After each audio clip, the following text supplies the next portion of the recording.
Министр Мырза, арнайы мақсаттағы Алатау оңтүстік базасы дайындыққа келтірді. Полковник Арифжанов. Ергутер. Южная база Алатау. Общая площадь 137 гектар. Басқа жақта жаңағы басқа аймақта Алатау көш, Алатау 4 деп олай өсіретін ойымыз бар.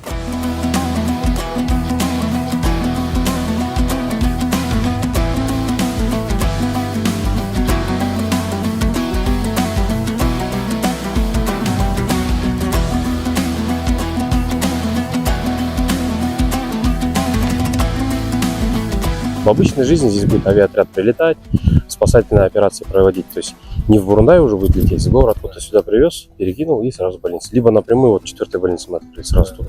Енді мына жердің бәрін жаңа көрсеткендей, вот авиационный хаб, ангары построить, и чтобы там и инженерия, и их дежурство, и все, и вот оно надо в комплексе. Вот это, то есть уже когда мы запустим, оно 24/7 будет дежурить здесь.